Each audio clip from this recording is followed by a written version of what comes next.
goodness. Okay. Welcome to today's event, Islam in the New Egypt. My name is Samer Shehata, and I teach Middle East politics at the Center for Contemporary Arab Studies. And today's event is sponsored by the Prince Al Walid bin Talal Center for Muslim Christian Understanding, as well as the Center for Contemporary Arab Studies. It's my great pleasure to welcome you today and to introduce the speakers. We're very fortunate to have both Dr. Jonathan Brown and Dr. Heba Raouf with us today speaking about this topic, and I will be offering some brief comments at the end of the session. Dr. Brown received his BA from Georgetown University in History and his doctorate in Near Eastern Languages and Civilizations from the University of Chicago. He has studied and conducted research in Egypt, Syria, Turkey, Morocco, Saudi Arabia, Yemen, Indonesia, and Iran. He has many publications, including 3 books: The Canonization of al-Bukhari and Muslim, The Formation and Function of the Sunni Hadith Canon, Hadith, Muhammad's Legacy in the Medieval and Modern World, and Muhammad, a very short introduction published by Oxford University Press this year. He has published numerous articles in related fields, and he spent a significant amount of time this summer in Egypt working on a project about religious institutions in the New Egypt. We're also very fortunate to have Dr. Heba Raouf with us today. She is a lecturer of political theory at Cairo University and a visiting lecturer at the American University in Cairo, and also a visiting senior fellow here at the Al Walid bin Talal Center for Muslim Christian Understanding. Anyone who has done work on contemporary Islamist political thought, Egyptian politics in the current period, must be very familiar with Dr. Heba's work. She was previously a visiting researcher at the Center for the Study of Democracy at the University of Westminster and at the Oxford Center for Islamic Studies, and where we met last year at the Center for Middle Eastern Studies at the University of California at Berkeley. She has been very much involved over the last, I don't know how long, I should say, but for quite some time as a public intellectual in Egypt, not only working at Cairo University, but writing in the popular press regularly on very important issues. She has been the academic coordinator at a number of different organizations, and she comes from us directly from Cairo only a few days ago. So without any further ado, I will let the speakers begin. Dr. Heba will begin, followed by Dr. Jonathan. And then I will offer some reflections on what they have to say and on the state of Islam in the New Egypt afterwards. Thank you very much. Okay. I prefer to stand so that everybody can see me. So it's a very strange setting for the room. Okay. Assalamu alaikum. Thank you everybody for showing up, and thank you for coming. And I hope that we can have an interesting discussion and maybe some reflections together on a phenomena that is very interesting for many people now, which is the revolution in the Arab world. I will focus on Egypt, but I think that some of the remarks and observations might be also valid for other parts of the Arab world. If you want to talk about the role of religion in Egypt or religion in New Egypt, we better start by asking ourselves about the role of religion in Old Egypt, if there is an Old Egypt before the revolution, if we can say so, which is not very accurate because I don't think that Egypt has changed a lot due to the revolution. We are still in process of changing, so no radical transformation in functions and in roles has taken place, but it's in process and we can see and maybe we can anticipate some of the changes that will take place. I think that we can roughly, and I can be corrected if I missed anything in the comments, we can roughly map the religious in Egypt in 5 main sort of scenes or 5 main circles. The first circle is the religious institution, which is a bit strange for talking about an Islamic society, because we always talk about the fact that Muslims don't have a church and Muslims don't have a religious hierarchy and institution. But the fact was that the nation state or the modern state basically created such institutions and managed to control its finances and to control the way it is run and the leadership in these institutions and organizations in order to be able to deal with them.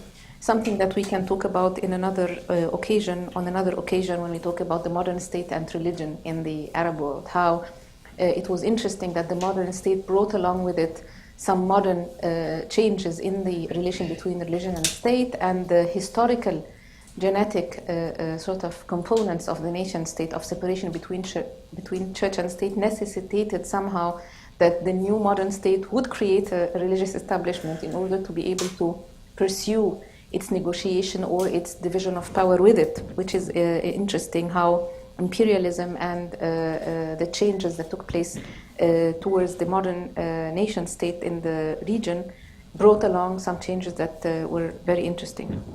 So first of all, the religious institution, the formal official one, and we're talking about Al-Azhar and the Ifta, the higher authority of religious opinion, or however you can translate it. We are also talking about the religion of people, the way people practice their religiosity. And this takes place in two forms. The normal sort of individual collective practice of religiosity that is not guided or monitored by anybody except the willingness of a specific person to adhere to a specific mazhab, the school of jurisprudence, or to sort of follow a specific imam who can guide you. But at the end of the day, you are not part of any specific group or any specific organization. And this is the majority of Egyptians, that they practice the religion in their day-to-day life in a way that is more social, that is more related to their own decision. A second form is are the Sufi orders, which is the practice of people of the same religiosity, but in a more semi-organized way by following specific Sufi orders. And we have some statistics that state that about 12 million Egyptians actually are somehow members or related to Sufi orders, which is not a small number. So this is a practice of religiosity that does take place outside the formal official institution. Yet the Sufi orders do have a higher council, so there is some sort of an organizational form of the different Sufi orders that is also witnessing all the time some conflicts and political sort of issues relating to the who runs the higher council of Sufi orders, the relation between the higher council of Sufi orders and the state, which was always a good relation. So in the time of late Mubarak, I'm happy to say that, late Mubarak. Okay. Late, not in the sense that he died, but previous president, as-Sabiq yani. During the presidential elections, the Sufi orders used to offer their bay'ah, which is a very interesting notion. They didn't say we support, they said nubay'a as-Sayyid al-Rais. The term is loaded with the religious notions, that we give oath to the president and we support the president. So there was somehow a semi-official nature of these Sufi orders, though they don't actually have the same status as the Al-Azhar and Dar al-Ifta. The third manifestation of the presence of religion in the public and political and social life was the movements. And movements, I mean by movements those who that did not manifest themselves in organizations. And I count here, and I will come to that in a minute, I count the Muslim Brothers as a party. Whether it was given a legal status by the state or kept being called Al-Mahzura, the banned group, it is a political party. It's basically a political party in the way it is evolving around specific vision and ideology of Islamic nature. It has its own structure, it has its own hierarchy, so it's basically a political party and it functions in a way or another like a political party. And by movements, I mean the Al-Jama'at al-Islamiyya. I mean the different groups that are out of the sort of legal domain, and that all the time has been subject to different to sort of a tense relation with the state, starting from the, maybe you can say, starting from the Egyptian Revolution in '52. You know, we had at the beginning small groups emerging and fractions from the Muslim Brothers, and then the Takfiri voices started emerging, and then we had the Jama'ah al-Islamiyah and al-Jihad, and so these movements were there. There was all the time the tension and the stigmatization, but they have their followers, and even if the followers are not engaged in any violent acts, but there is that sort of mood in some areas, and we can spot that especially in Upper Egypt. So with the return, and I'll talk about that later, with the return of those groups to the scene, and with their attempt to sort of appear on the surface again, they are now establishing their political parties. So Al-Jama'ah al-Islamiyah did not yet establish a party, but it announced that it had elections and the leadership changed, and now they have spokespersons. And you can spot, if you wish, some of their statements, public statements in the media every now and then, and they are coming back to act on the political scene. As for the Muslim Brothers, it's clear that the role in the pre-revolutionary era was very controversial. They participated in the democratic process since the 80s, yet they have been subject as a banned organization or a banned political party to different types of media campaigns to demonize them, and they have also, the members have also faced recurrently military courts, have been put in front of military courts and have been imprisoned for years. So they have been suffering, and they are part and parcel of the revolution, as we will see in a minute. The last but not least are the ideas about Islam, or what we can call the intellectual trends. We have individual voices that we can spot talking about Islam and its relation to society and the world. And we also have academic efforts that have been evolving around the notion of Islamization of knowledge and find their way in the academia to represent an Islamic civilizational voice, trying in different departments, in different universities, to talk about an Islamic perspective, a civilizational perspective of Islam, and how it can contribute to the different debates in social sciences.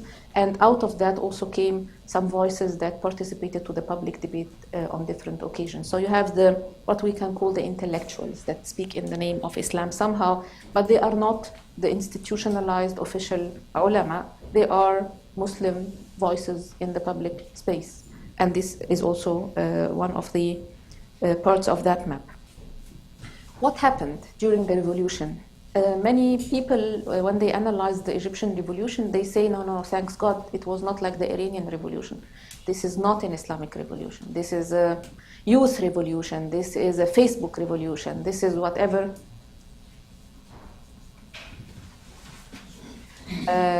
we can call it. But it is not, because this nightmare of the Iranian revolution keeps coming back, and people confirm that this is not the same sort of as in the Iranian revolution. But actually one cannot overlook the very strong spiritual dimension of or component of the Egyptian revolution. For those who spent the 18 days on Tahrir Square, Jama'ah prayers, collective prayers, were held 5 times a day, even early in the morning, the Fajr prayer, for example. The slogans that were made were all the time loaded with religious notions and religious concepts. Okay, I can try to hold it. Okay. The passion for religion and the attempt to show that there were also Christians raising their crosses, even if fewer in number, for example, and the fact that on Jum'ah, during the Jum'ah prayer, Christians stood behind Muslims to protect them, and also a mass was held on different occasions on the square, So there was that sense that we are seeking the help of God somehow. So the religious factor cannot be overlooked in the spiritual dimension of religion, but it was very, very well carefully interwoven so that it would not become a factor of division. Neither between Muslims and Christians, nor between the more secularists and the more sort of observant members of the Tahrir Square community, a revolutionary community, or the state of Tahrir Square, and also the people who belong to religious groups. The presence of the Ikhwan was really obvious. And also we need to distinguish here between being a member of a religious organization and participating in your capacity as a citizen, which took place right from the 25th of January, and the stepping in of the Muslim Brotherhood, for example, and some Salafi groups later to sort of approve and give their full support to the revolution. Something that was called by the critics as hijacking the revolution. Look at them. They came and hijacked the revolution. The Muslim Brothers did not participate. Actually, there were hundreds and thousands of Muslim Brothers youth members who actually participated in their own capacity, and you can't really distinguish whether we can count that as a participation or not. It would be extremely unfair to try to classify, but it would also be unfair to ignore. So we have to be a bit sensitive about how we call this a religious component of the scene of Tahrir. What happened? What was the main goal of Tahrir as we see it? It was not just bringing down the regime of Hosni Mubarak, but some people saw it as an attempt to re-establish the republic. So in a more sort of sophisticated way, some people call it establishing the Second Republic, but this use of the notion of republic disappeared very quickly. So we don't find it in the literature. At the beginning of the early days after Mubarak stepping down, people started talking about what we did was actually to foster the notions of a republic. The main energy that came against the regime came from the fact that people were resisting and standing against the fact that Gamal Mubarak would take over after his father, and we don't want to turn into a monarchy. So add to that a lot of socio-economic dimensions, political protest that has been going on in the country for decades, we can say, and that also manifested itself on streets since the 90s, the continuous strikes of the labor movement. Things were much complicated than just a Facebook campaign that turned into a revolution. This is too simplistic. So we are talking about a republic, and hence if we approach the scene as an attempt to re-establish or to stress on the notion that Egypt is a republic, we have to look into some dimensions that religion can contribute to in the future Egypt that are related very much to the notion of the republic as well. It's not only about now the Salafi movement is coming to the surface and forming parties, for example. So you see on the TV these Orthodox Salafis with the long beards, and you feel like, well, it seems a bit fundamentalist, and where are we heading to? Or, sorry. Or it's not about the Sheikh of Al-Azhar stepping into some of the debates and trying to bring different political groups together to write down what we call the document of Al-Azhar that stresses on the civil liberties of citizens, but yet also stresses that Sharia should be the reference for the constitutions and for the constitution and for the laws, for example. But there is a sort of mixture of attempts to explore what role can religion play in a coming re-establishment of the republic through which the political process is now going. We're trying to have our parliamentary elections, presidential elections that we hope would be fair enough to bring to the state, become a head of state, someone who for the first time does not come from the military establishment. What I see the role of religion in the coming Egypt or in the future Egypt is basically to provide some guidance for what we call public morality. And this debate is still at halt. We don't talk yet about that in Egypt. We're talking about the law and the constitution, and most of the fights have been going around that. And the second thing is to find a public philosophy for the Egyptian Republic. And the public philosophy means a vision for the future that people agree upon, and that is guided by the culture, not by the religion as in terms of faith, but in terms of what is the role of Egypt in its Arab, African, Islamic, and global context. And I think that some of these debates will not avoid touching upon some issues related to the role of Islam in the future Egypt. How did the different dimensions or the different actors or the different manifestations of religiosity change after the revolution? We have different indicators. First of all, the institutionalized, organized form of Islam in terms of Al-Azhar and Dar al-Ifta has been trying to stress that the independence of their entities, the heads are stressing, the independence of their entities is a must. So Sheikh Al-Azhar came early enough to state that Al-Azhar should become independent from the state, but he did not talk more about the role of Awqaf in that. In order for Al-Azhar to be independent and to return independent, you need to free the endowments from the monopoly and control of the state. We have a ministry of Awqaf, which is a contradiction in terms, because Awqaf means that people endow and put money in order to serve public interest and serve public causes for welfare of society away from the state, so that it gives vigor and energy to the society and fosters its independence. And since the time actually of Muhammad Ali, not only the time of Abdel Nasser, the state has been trying to put its hand on that because it didn't want to. So the emergence of the modern state entailed as well a control of the society that took place and affected very much the role of religion in political and social life. So this is an issue that we have to look into. It's not enough for Al-Azhar to say that we want Al-Azhar to become independent and to practice its role in the enlightenment of the Egyptian and the Islamic mind and play its role as a circle of knowledge and religious education. But how you are going to do that and how the independence can be fostered in terms of independence of Awqaf as well is not yet discussed. The way people practice their religion and their day-to-day religiosity did not change much.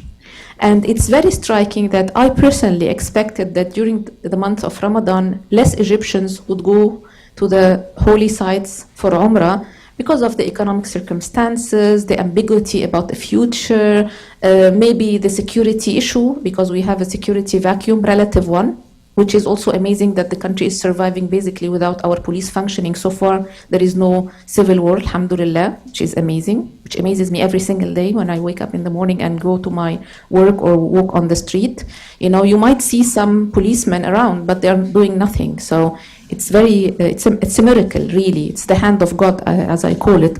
So people practice their religiosity. I assume that this Ramadan we will witness less sort of interest in going to Umrah. At least you stay with your family. It's not safe to leave them alone.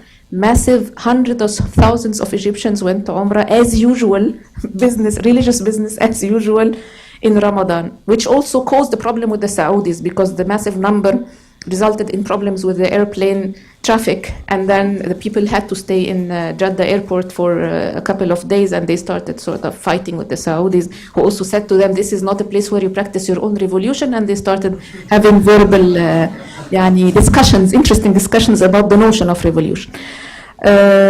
So the practice of religiosity did not change, and during Ramadan everything went as usual. The late night prayers went as usual, so nothing changed in the sense of that people started taking the religion in a more political way. This did not happen. This is one of the things that are going as usual.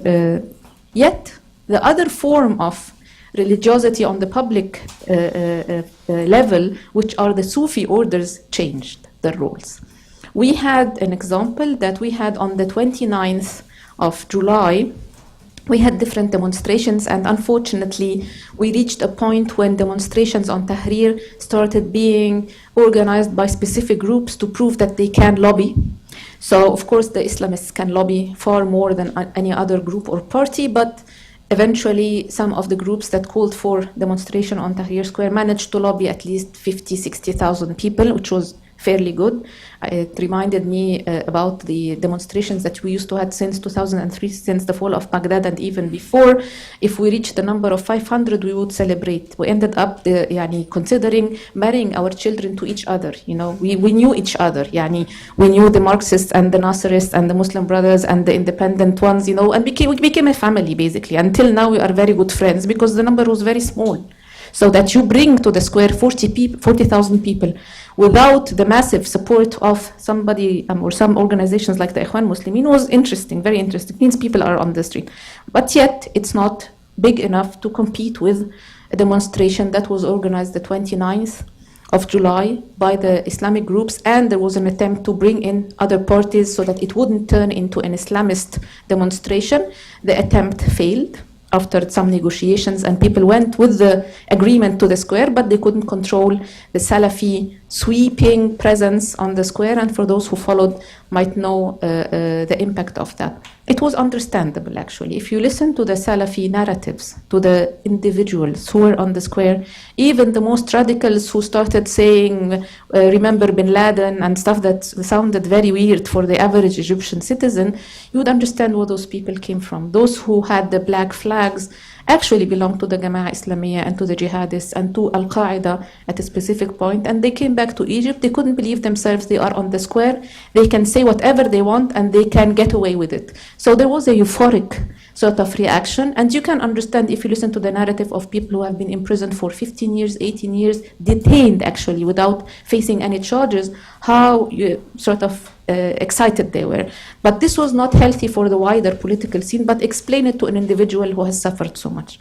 I know of gatherings, and specifically of a meeting of Salafi groups that took place 10 days later, and that started assessing what happened during that 29th of July demonstrations, and they admitted that it was intimidating to the public and to different groups, and they should revise it, and if anything of the sort happens again, we should try to organize it more in a more decent way so that we do our own self-expression, but don't intimidate other political groups. And I was happy about that there is that sense of self-criticism that is taking place. Those people are not stupid. Those people are coming back to the scene with a lot of inexperience to be in the light, to be on the surface, not on the cover. And they are a bit maladroit.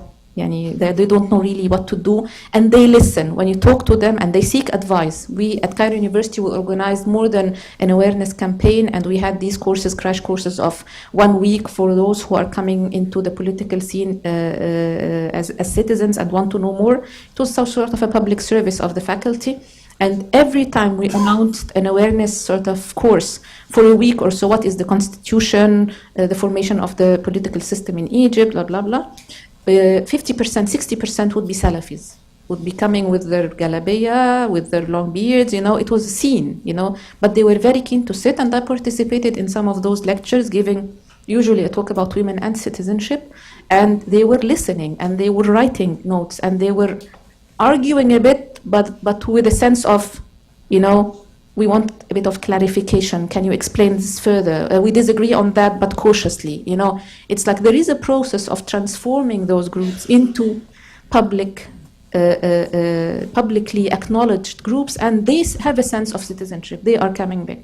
I had a personal fight with a nice colleague at the British Council. We were talking about the engagement of youth and organizing some.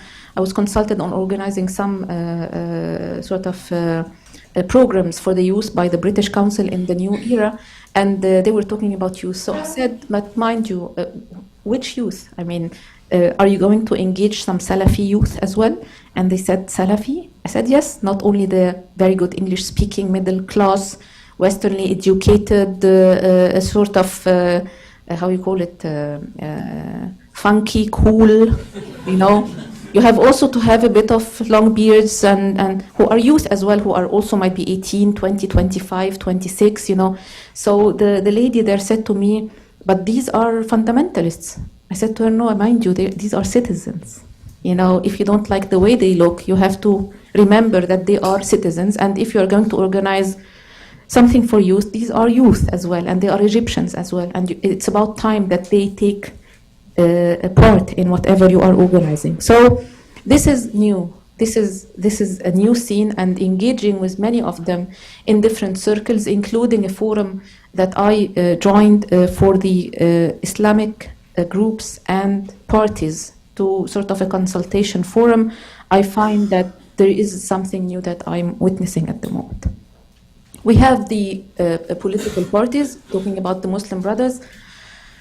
I think that the Muslim Brothers gained a lot during the revolution. Many of the youth on the square and of the political activists during the revolution said we didn't expect them to be so cooperative. We didn't expect them to be so accommodating of difference. And I think that they gained a lot of interest and a lot of respect during the revolution with their participation, especially when they were in the front rows, when there were sort of more violent confrontations with the thugs that used to come every now and then. Especially the peak was what we call the Black Wednesday, when there was a very violent confrontation. But at the same time, the problem is that the Muslim Brothers, from my own perspective, are acting like elephants, and elephants only see elephants.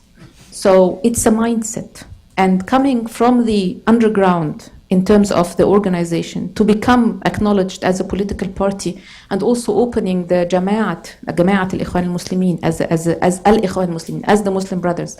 Their headquarters in Muqattam, they only had a small headquarters which was a flat in Manial area. Now they have a full building in Muqattam where they receive EU representatives and prime ministers, and actually till today there is no legal basis for such building, for such group. I mean, they started establishing Al-Hurriya wal-Adala, Freedom and Justice Party, but Al-Ikhwan al-Muslimin, as in the headquarters of Muqattam, have no legal basis. They are neither an NGO nor a foundation, nothing. And even if they establish the political party, we still need to know. So they will be struggling with their positioning themselves on the scene. But so far the problem is that I think that they have been acting with a mindset of a pre-revolutionary setting. So they have been on and off trying to sort of do some coalitions with old parties. We ended up with a big coalition with Al-Wafd and other few small parties. They have been in negotiation with the military council, and the way they deal with the youth that actually were more present on Tahrir Square in their name was exclusion. So they fired groups of youth that wanted to, after the revolution, to take their own decision in their own hand and have their own political calculations, and this resulted in a fraction. So we need to see how this would develop, and we hope that in the future they would come around with the idea that you have to be much more tolerant within the organization as well as outside. Related to ideas, I think that this is also one of the problems that we are facing. The intellectual voices of the Islamic background, I wouldn't call them Islamists, but I would call them Islamic voices in the public square, are still very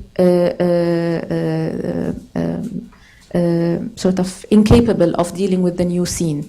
There is no voice given to them because the media basically wants to have politicians or members of organizations and political movements in order to have this sort of confrontational debate type media coverage, and this does not really help build a consensus between the different groups, and it does not call upon such intellectuals to analyze, and many of them decided that they will keep out of the political party domain. They did not join any parties, but they are working on trying to understand and the scene.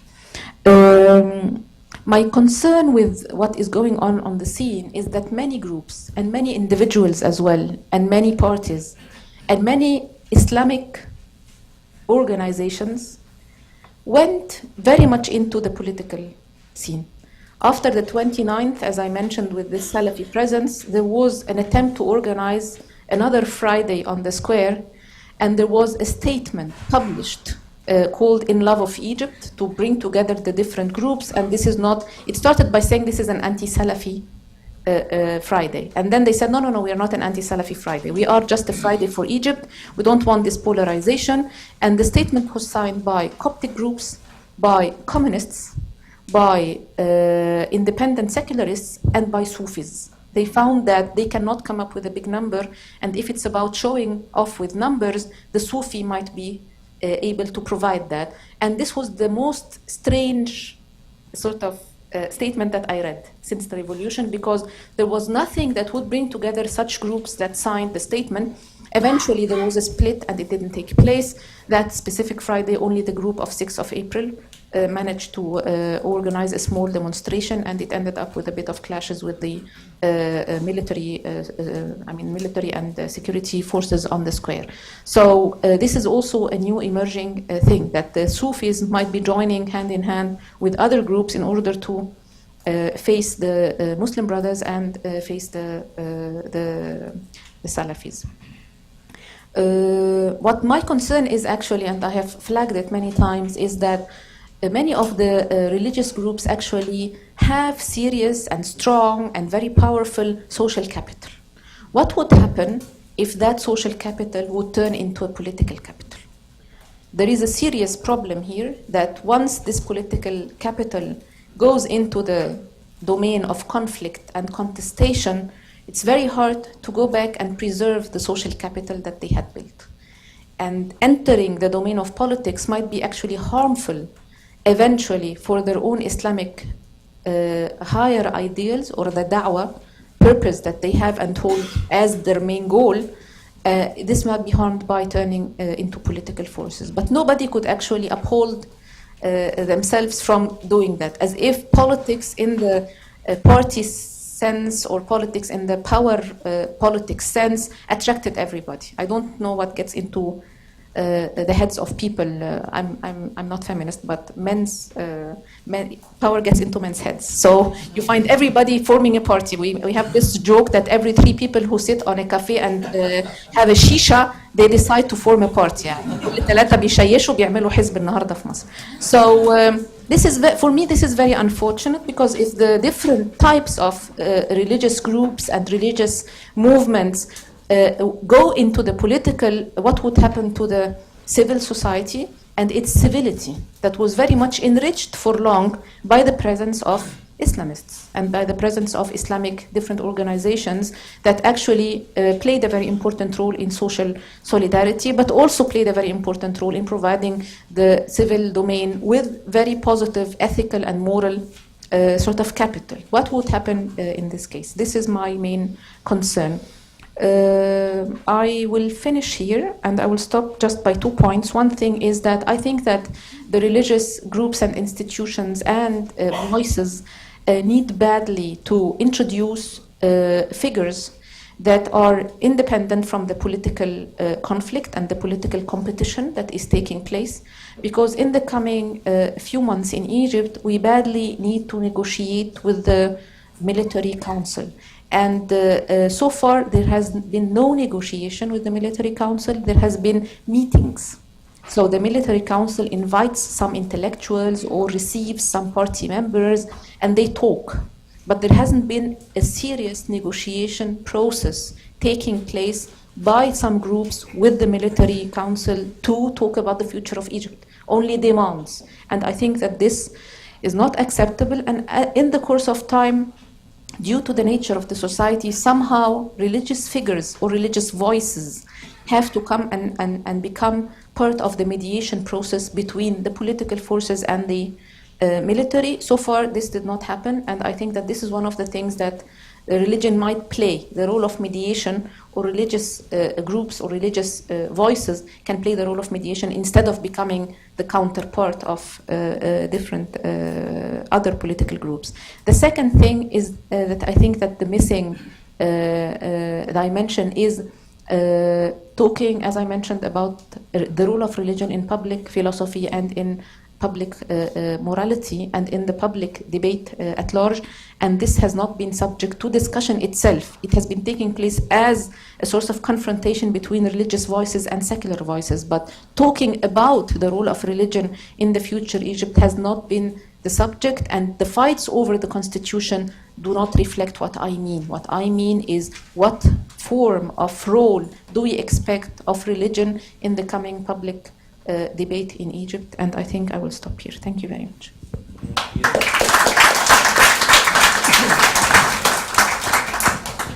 Now we turn to Professor Brown.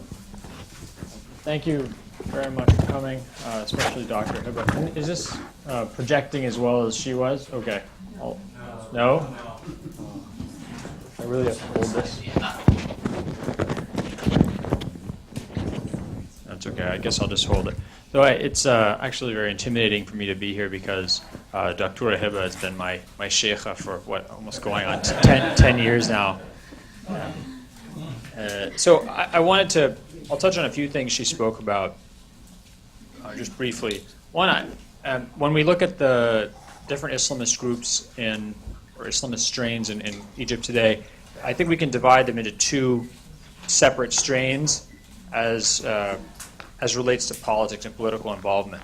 First one is sort of a continuation of the mainstream leadership of the Muslim Brotherhood from before the revolution, which is that this is a party, a group, a movement that seeks to attain power, that seeks to somehow influence society in legislation, through social movements, through social services, and potentially through taking control of parliament or affecting parliament, and in a dream, taking control of the country's presidency and actually running the country.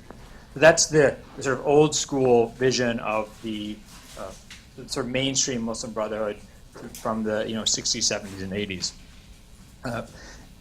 We would also, I think you could put most of the Salafi groups in this camp, as well as, and what's a good example of a Salafi group? Not only the Fadila and the Noor groups, but also the Jama'ah al-Islamiyya group of Al-Banat wa Tanmiyah, which is the group founded by the Jama'ah al-Islamiyya, most of whom were in prison until the early 2000s. And I would also stress that in this group you would find today the major members of the guidance council of the Muslim Brotherhood, people like Khairat al-Shehata, people like Qasam al-Ariyan, and of course the Murshid, the guide, Muhammad al-Badi'i as well. So this is sort of a continuation of the idea. This unit, this group, whether it's the Salafi group, the Jama'ah al-Islamiyya, the Ikhwan, they're going to form political parties or a political party or multiple political parties, and then they're going to move into the political realm. The other group, I think this has to do very closely with what Dr. Heba was talking about, is this idea that there has to be a separation between party politics and religious movements. That the Muslim Brotherhood was always supposed to be, is, and should be a social movement that does things like religious education, that provides social services, that enlightens the population as a whole about Islam and tries to improve religiosity, and that is not a political function. If members of the Muslim Brotherhood want to get involved in politics, if they want to start a party, they are free to do so, but not in their capacity as Muslim Brothers. And this is, in fact, what led to the formation of the Wasat Party in, I think it was 1996, when people like Abu Ala al-Mahdi, who's the current head of the party, said, we're Muslim Brothers, but we want to separate between the political function, the political mission of our Islamist group and the social and religious mission. And we want to create a political party that will bring people together from all sorts of parts of society, all sorts of parts of the political spectrum, to try and pursue the Islamic mission of the Muslim Brotherhood in the political field. Other people who today would belong to this strain are one of the presidential candidates and former Muslim brother, Abdel Minim Abul Fatouh, who was sort of expelled from the Muslim Brotherhood in mid-June. And also, interestingly enough, elements of the Jama'ah al-Islamiyya leadership as well. People like Nagih Ibrahim, who's sort of one of their chief writers and ideologues, who's distinct, I think, has broken very much with the rest of the Jama'ah al-Islamiyya Brotherhood, which feels like they want to get, as a movement, into politics and has formed their Hizb al-Banat wa Tanmiyah, their building and development party, I guess you'd call it. Now, but I think it's also very important to remember, one, how this distinction actually plays out on the ground. I know you might think, well, it's sort of an academic distinction, but it actually means a lot, because there's a distinction between saying our current organization, let's say the Muslim Brotherhood, with its logistical features, with its organizational expertise, with its leadership structure, with the actual people in that leadership structure, we are going to, as a group, get involved in politics. We're going to do negotiations with the Supreme Council of the Armed Forces. We're going to orchestrate political organization. And between saying that we are going to have to separate ourselves from this institutional structure in order to do that, and recreate another institutional structure in the political realm. So it seems like an ideological distinction, but I think it's also a very important practical and logistical distinction. And that's why it is really, I think, in my personal opinion, Dr. Heba may disagree, an important dividing line between the two, what I would say, two groups of Islamists in Egypt today. But it's also very important to remember that none of these groups are calling for the sort of Islamic State that people here in Washington, D.C. tend to get terrified about. People like, Elena Ross-Layton, who's the head of the Foreign Aid Committee, I think, in the House, who said that, the American aid to Egypt is partially, to a great extent, contingent upon how much the Muslim Brotherhood is involved in the Egyptian government. So basically, the more the Muslim Brotherhood is involved in the Egyptian government, the less money the Egyptian government is going to get. Which I think is an interesting take. Anyway, so I think it's very important that the dominant, almost I think exclusive discourse on Islamic State is the Wasat vision, the Wasatiyya vision, the idea of moderate, middle ground Islam, which is very much linked to Yusuf al-Qaradawi's thinking on this issue of Islamic State, which says that an Islamic State is dawlatun madaniyatun tahtakimu ila sharia al-Islamiyya, a civil state that seeks as a major source of legislation and law the Sharia. And it does things like follow the maqasid al-ulya of the Sharia, the highest aims of the Sharia, which are freedom, justice, protection of property. I mean, everybody agrees with this stuff. Nobody's going to say, I'm against freedom, I'm against protection of property, right? So this is a very moderate vision of an Islamic State. Now, if you look at the sort of extremely conservative, or the conservative / Islamist extreme of this thought, you have groups like the Jamaat Islamiyya. But even they are committed to, in writing and in speaking, this Wasatiyya vision of an Islamic State. Now, a lot of people can say, well, they're just saying this. If they get into power, then they'll do something else. I mean, I'm not into the business of predicting the future. I only go by what people say. I think that the structure of Egyptian society today, and the nature of Egyptian society today, is not going to allow for some theocracy. It's never going to happen. You're going to have a middle-of-the-road, moderate, Islamically influenced state. But, and even when you look at the Jamaat Islamiyya's rhetoric, and I remember I was at the press conference when they announced their party, and even the man who was one of their spokesmen, Osama, I forget what his last name was, he was saying, someone got up and asked, of course, the press immediately were getting up and asking all these questions. Are you going to make women wear hijab? Can a Christian become the president of the country? And they said, we're not going to make women wear hijab, but we can advise people as religious individuals that we can advise them to do this, we won't make them. But one of the spokesmen said, well, listen, you have a country that's 85% Muslim. Why is it so inconceivable that they say the president has to be a Muslim? And he was very interested on how Denmark and England, the kings of Denmark, England, or the queens have to be Anglican or Danish church. So why is it that we can't make requirements about the religious identity of the president? But what I thought was very interesting is not the validity of his argument, but the fact that he's trying to justify Islamist, quote-unquote, Islamist positions through the language of democracy. And that this is now the language in which you have to make arguments if you're going to be accepted on the wider Egyptian political stage. Not just internationally, but I think also domestically. Finally, I think the real issue here is, are elections going to be free and fair? Not only parliamentary elections, but presidential elections eventually when they happen. Is the Supreme Council of the Armed Forces going to, either overt or covert, direct or indirect means, control these elections and choose some kind of leadership that is acceptable to them and ultimately to their backers, certain countries that will go unnamed, right? This is the big question, I think. And if there's any force, in my personal opinion, if there's any factor that can make these elections free and fair, it's going to be continued protests by the Egyptian people. Because that's really the only thing so far that has gotten the Supreme Council of the Armed Forces and the interim government basically to back away from seizure of power, return to policies of the previous regime.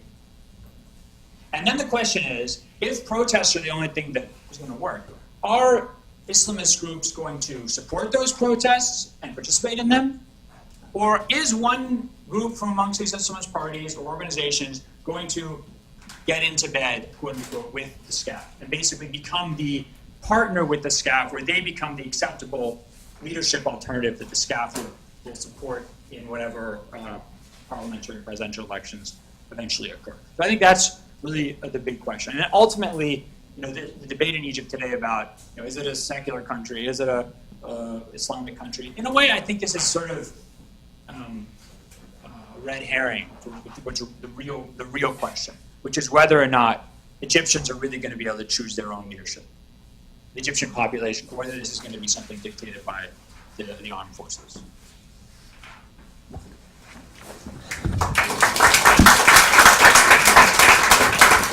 Great. Thank you very much, Professor Brown. I think in the interest of time, I'll speak just very briefly. I largely agree with everything that was said by the previous speakers, which shouldn't be surprising, noting who they are.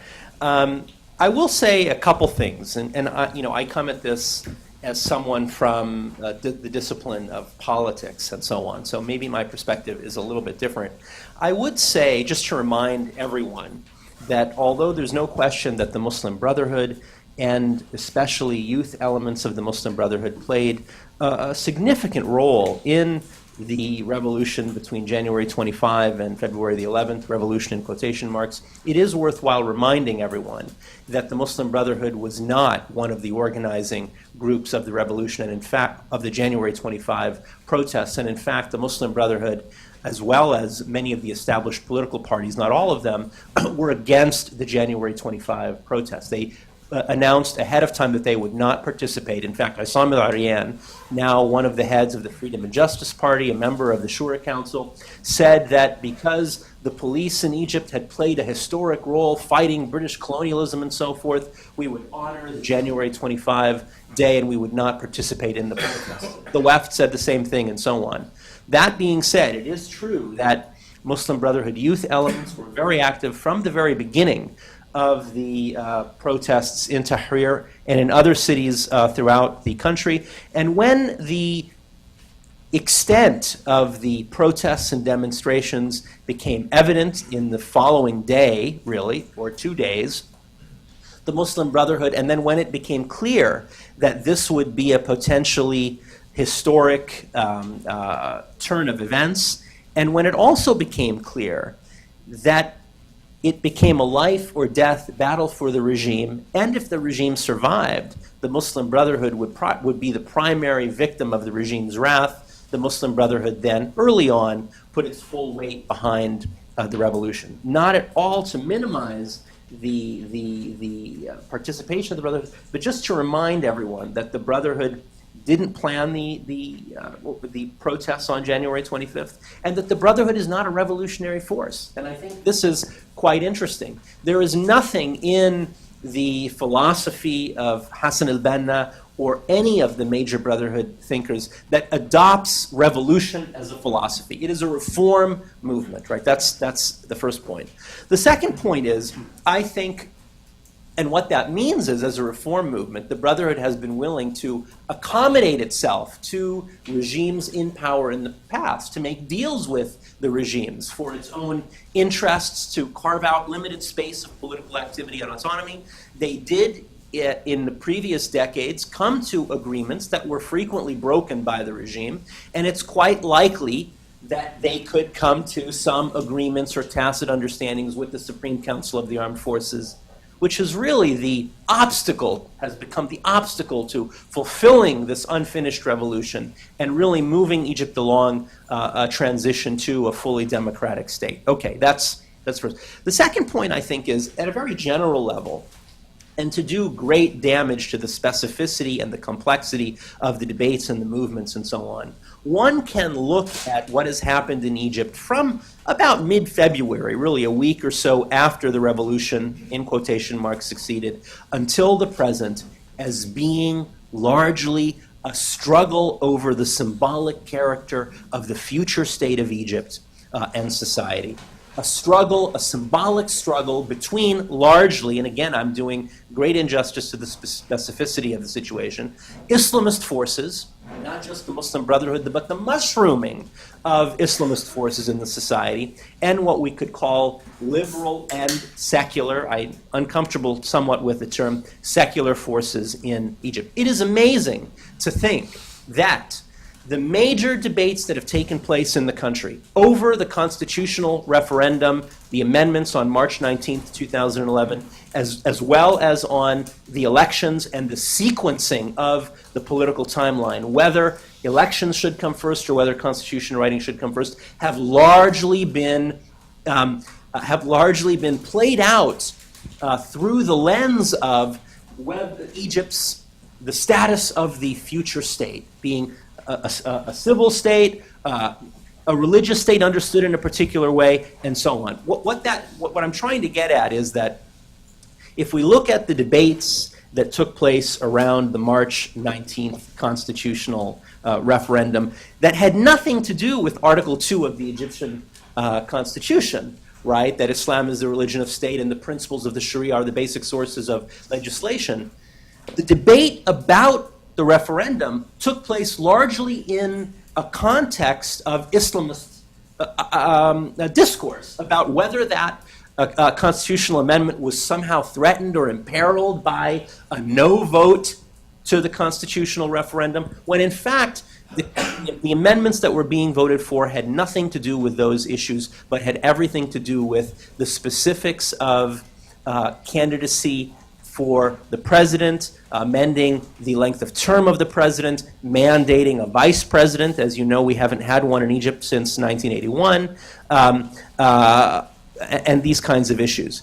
But the debate was largely, if you vote yes, if you vote no for the constitutional, against the constitutional amendments, somehow you are voting against Article 2 of the Egyptian Revolution and somehow threatening the Islamic character of Egyptian society and the future, even civil state. Similarly, the debate about the sequencing of elections and constitution writing has largely been, not entirely, largely been a debate about the potential role and influence and position of Islamist groups, and particularly the Brotherhood, in the future Egyptian polity, with those groups that are making the argument, or that did make the argument in the past, that elections should be delayed, that they should not take place originally when they were scheduled in June, then when they were scheduled in September, and now that they're scheduled in November, and we'll see whether those elections actually transpire in November, that allowing elections to take place early would benefit those groups in society that are already organized, that have participated in elections before, and that therefore would undermine those groups that are most democratic and that participated in the revolution. Namely, the beneficiaries would be the Muslim Brotherhood and the remnants of the ruling party, and therefore it is in the interests of Egypt's democratization, as well as the new secular groups and the real revolutionaries, to have the elections pushed back. The debate about the political sequencing of elections and constitution writing has largely been that. Similarly, now that the referendum passed by 77% of the electorate on March 19th, and that the timeline has somewhat been established, although the SCAF has been renegotiating this, depending on how many people can one group muster to Tahrir Square and so on. The current debate is about the supra-constitutional principles, right? So now that the liberals, I'm not going to say secularists, have lost the referendum, and have lost the question of whether the Constitution is going to come before the elections and so on. Now they are trying to make their case to ensure the necessity of a civil state and to ensure the necessity of equality for all in that state, regardless of one's religion and so on. They are trying to put forward this idea of supraconstitutional principles that regardless of what happens in the future and what the Constitutional Committee that is elected writes in the constitutions, these principles, a kind of Bill of Rights, are inviolable, right? And of course, again, we're having resistance, understandably, from Islamist groups, particularly the Brotherhood and others, about the acceptability of this and whether this violates the democratic principles that were relating to the referendum that has already taken place. Just the last points, and not really comments, not really extended remarks, have to do with the fact that we do have to remember that the Brotherhood, not unlike its previous strategy under the Mubarak regime, has declared repeatedly, although this has changed, that in the upcoming parliamentary elections, they will limit their electoral participation. Initially, Mohammed Badia and leading members of the organization suggested that they would only run candidates for a third of the seats in parliament. Then that number increased to 50% of the seats in parliament. They also, for quite some time, have been saying, and this remains the case, and I doubt it's going to change, that they will not nominate a candidate in the first presidential elections, and in fact, that was the conflict behind Abdulmenem Abu Futuh's departure from the Brotherhood, because he announced his candidacy, and therefore he could not remain in the organization. The other point that I will make is really just to kind of emphasize something that Professor Brown mentioned, which is how American politicians and the American media unfortunately often view the situation in Egypt. And it really comes down to two issues, I think, really. Egypt is seen through the lens of Egyptian-Israeli relations and what's happening with regard to either the border, Gaza, Rafah, the embassy, and so on, and secondly, Islamists. And what this means is that we can expect, if not a deterioration of Egyptian-American relations, I wouldn't go that far, but certainly continuing tensions in the relationship in the future.